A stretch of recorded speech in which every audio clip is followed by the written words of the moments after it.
Well, hello, fellow veterans. This is Thursday, February 20th of the year 2025. This is VA Coffee. And before we get started, as you can see here on the paper, what the subject will be, let us make a disclaimer. We here at VA Coffee and myself did not vote for Harris or Trump because we do not believe in the far left and we do not believe in the far right. Far left being evidenced as communistic, far right being evidenced as Nazism. We believe in the middle, moderation, where, we have Social Security, we have Medicare, we have Medicaid, we pay for our paved roads and our emergency services with taxes. But we don't want communist type behavior where we are now being told what our traditions will be. And, like if you're a Christian or if you're an atheist and people telling you what to do. And so with that being said, as you can see here, if Trump tried to overthrow the Constitution and government, how would he do it? Now, there are different people, and they have basically said this from a left perspective, like how would, Lyndon Baines Johnson basically, and how did he take over, the government, or how could Nixon do it? Well, there is an author named Naomi Wolf, and she gave 10 steps. I don't necessarily know exactly if they're going on right now. I have the steps or the factors I believe if Trump were going to do it, and we're not saying he is, but I tend to believe from what we're seeing here and the statements he makes that he is intent on maybe trying to do just that, become a monarch, a dictator. But hey, I hope I'm wrong, and I know that will anger a lot of people. But you see here at VA Coffee, we're not making money. We're not like, hey, if you just come on my website, you pay me $25, I'll give you information to how to get service connected. No. And I'm not putting down the other people who make money off of it, but that's not why we're here. We have the worst affliction. We are idealists, and we are fueled by our passion for the love of our country and our liberty. And we don't hate you if you like Trump, and we don't hate you if you like Harris. We are veterans. We are Americans first, and that's what goes on. So anyways, with that disclaimer, once again, Naomi Wolf put in 10 steps basically of how a dictator would take over, whether it would be Hitler, Mussolini, or Stalin, a communist. Here are her 10 steps. Invoke a terrifying internal and external enemy. Make secret prisons where torture takes place. Develop a thug caste or paramilitary force not answerable to citizens. Set up an internal surveillance system. Number 5, infiltrate and harass citizens groups. Number 6, engage in arbitrary detention and release. Number 7, target key individuals. Number 8, control the press.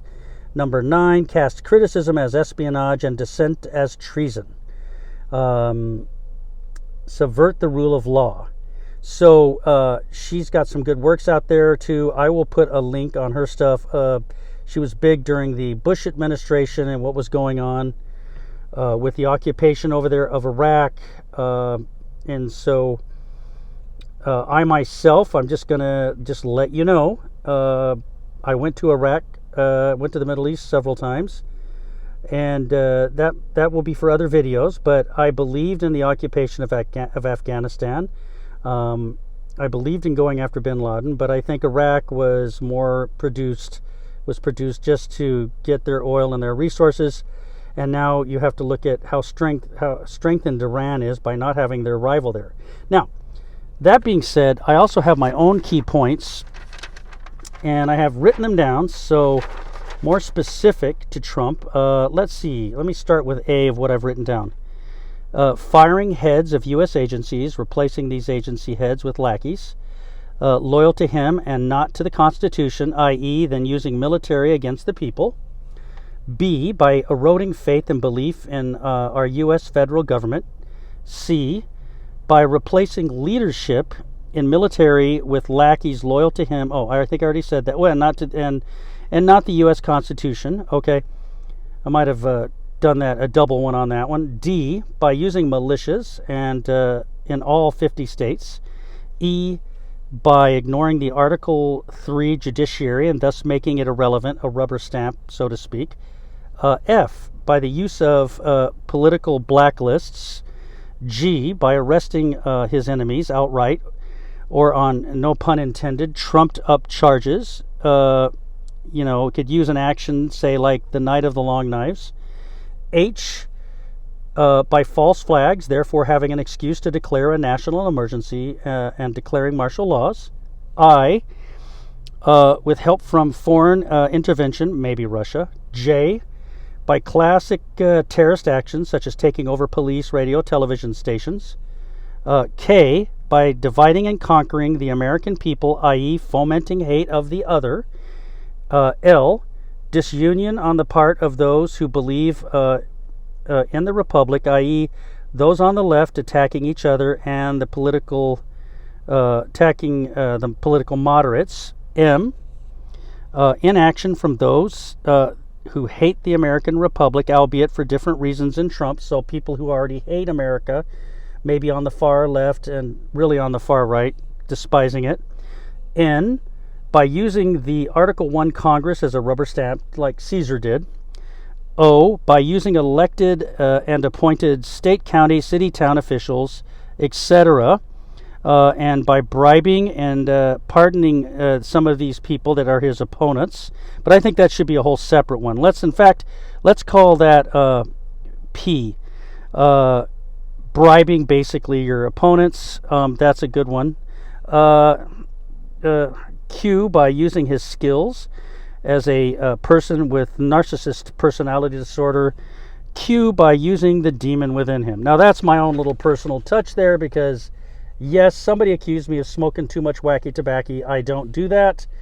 I guess I'm a nerd, but from a spiritual standpoint, I do believe that there is a good argument to be made for possession of this man. He's possessed. That's just me and some other people. But anyways, I know this video won't probably get much attention, but these are some of the ways I believe if Trump tries to overthrow the Constitution and government, this is how he would do it. So, and you can look up different ways by putting in these Google phrases.